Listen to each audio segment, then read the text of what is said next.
Attention mga Filipino senior citizen, alam nyo ba na ang 2025 national budget ay inilabas na po ng Department of Budget and Management. Alamin kung kasali ba ang prioridad dito sa ating mga senior citizen. Yan ang ating pag-uusapan. Hold up.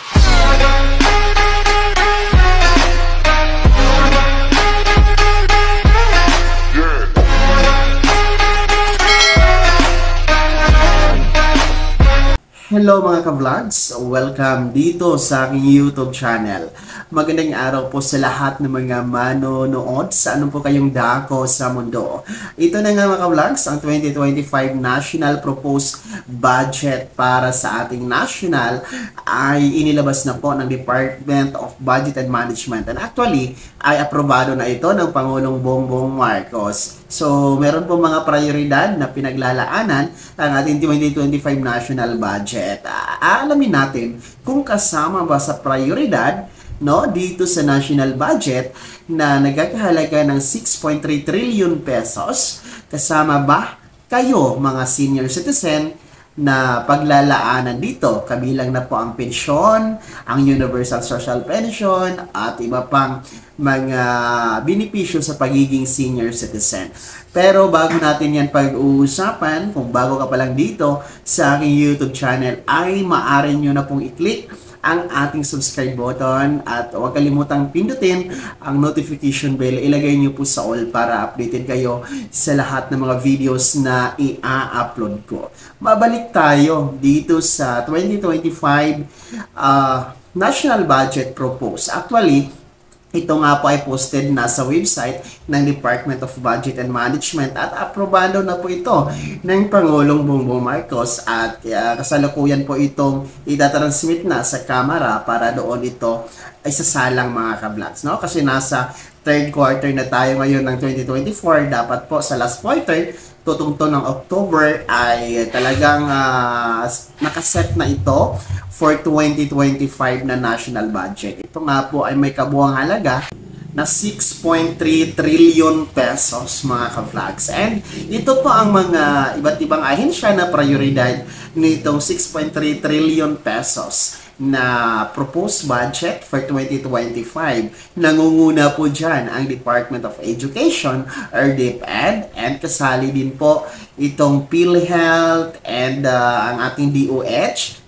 kabilang po sa DOH ang PhilHealth and yung agriculture natin, and kasama din po yung national defense. When we say national defense, ay kasama po yung ating kasanduluhan at ang ating national police mga ka-vlogs. Dahil alam niyo naman po ang tension ngayon sa West Philippine Sea ay lumalala. So, kailangan talagang isa sa prioridad, Actually, dapat talaga number 1 itong ating national defense. For me lang naman, kaso lang, mas una talaga sa prioridad nila ang Department of Education or DepEd mga ka-vlogs. And kasama din po ang DSWD.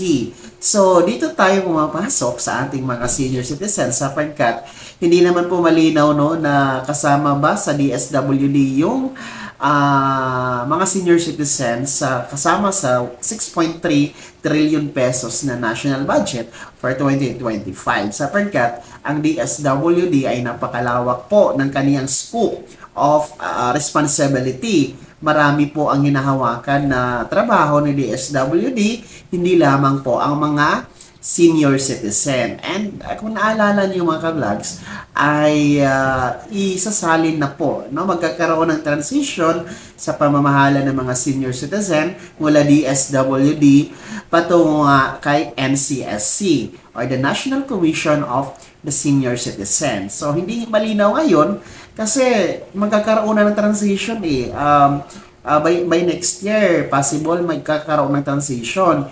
Ang NCSC po ay separate po, hiwalay siya na siya sa DSWD or any agency na under po ng gobyerno. So, hindi naman po nasali si NCSC doon sa mga prioridad na mga agencies and departments under the government. So, yun po yung hindi klaro, no? Kasi chinek ko po yung mga list ng mga departments and agencies kung saan po ilalaan yung 6.3 trillion pesos na national budget for 2025. Meron lamang po doon na DSWD, pero medyo nakakalito kasi ang DSWD marami naman talaga siyang scope, no? Marami, broad masyado, malawak yung kanyang trabaho, yung mga pag-responde sa mga sakuna, no? Mga assistants. So, ito pang mga senior citizen, alam naman natin, ang senior citizen, ililipat na nga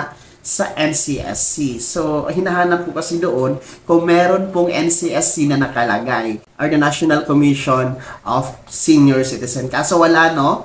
So, yun po yung hindi klaro sa ngayon. Well, hopefully, no, magiging isa sa prioridad itong mga senior citizens sapagkat alam nyo naman na ang DSWD Social Pension, under pa kay DSWD, of course, tuloy-tuloy ang pensyon na yan ng mga indigent senior citizen na tumatanggap ng 1,000 piso bawat buwan. And itong ang Universal Social Pension ay 1,000 din po ito. Diba po? Bawat buwan. Do magsisimula siya sa 500 pesos sa unang taon ng pag-implement nito, pero every year ay madadagdagan ito ng 100 pesos hanggang nga maabot yung 1,000 pesos mga ka-vlog. So, isa yun sa mga prioridad na pondohan dapat ng ating gobyerno, no? Maliban pa sa pension, yung social pension and yung Universal Social Pension, dapat kasali din po yung healthcare, no, ng ating mga senior citizen. No,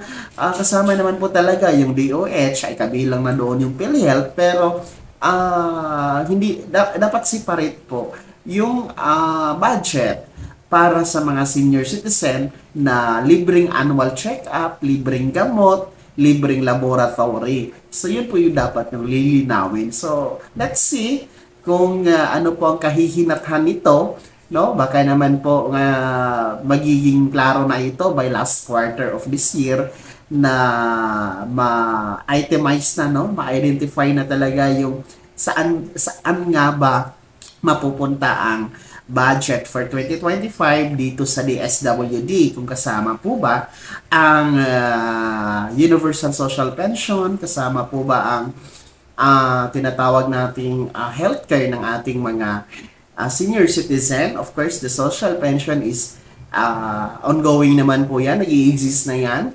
So, ano pa ba ang yung housing na propose ng NCSC para bigyan ng housing yung mga retired senior citizen. So, yun po yung mga kabilang sa mga benefits ng senior citizen na dinidiscuss po yan ng NCSC Chairman, Attorney Franklin Quijano, sa mga interviews niya, no?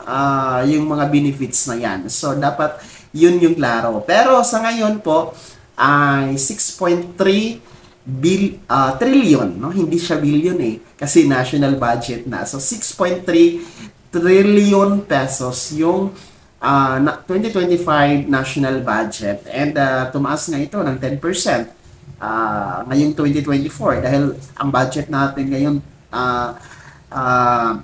national budget for 2024 nasa 5.7, I think 5.7 trillion pesos. Ngayon tumaas ng 10%, naging 6.3 trillion. So sana naman ay ma-prioritize talaga yung mga bagay-bagay, yung mga ahensya, yung mga sektor na hindi po na-prioritize ngayong taon or the past years, mga kaplan. Sana magkakaroon ng prioritize, no? I-prioritize po yung mga gaya nga ng mga senior citizen, PWDs, solo parents, no? Ngayong darating na 2025 national budget kasi tumaas naman siya, mga ka-vlog. So yun po yun ha. Kayo po, kung kayo ang tatanungin, ano pong ang makukomento nyo, ano ang opinion nyo regarding sa ating national budget for 2025 na nagkakahalaga ng 6.3 trillion pesos. Karapat dapat man mapasama, ma-prioritize ang mga senior citizen? I-comment yun na sa ating comment section na nasa baba. Bago ako magtapos sa video na to, Kung nais po sumuporta dito sa aking channel ay maaari nyo pong i-click ang ating super thanks button na nasa baba. Sa mga nais maging miyembro dito, ayan po, pwede. Click nyo lamang po ang ating join button. Napakaraming perks dyan mga ka-vlogs. Mamili lamang po kayo.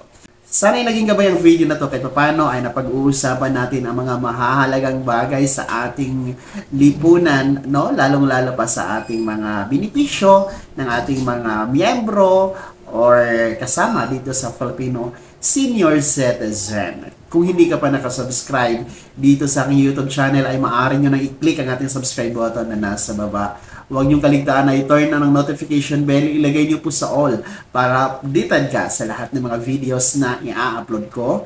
Maaari mo ding i-like ang video na to at kung meron ka pang mga katanungan, maaari niyong i-komento sa comment section na nasa baba. At paki-follow na din po ang aking official Facebook page na nasa screen niyo. Muli po, ako si Daniel Timpawa na nagsasabing dito sa aking YouTube channel, Pawang Katotohanan at lahat, totoo lamang.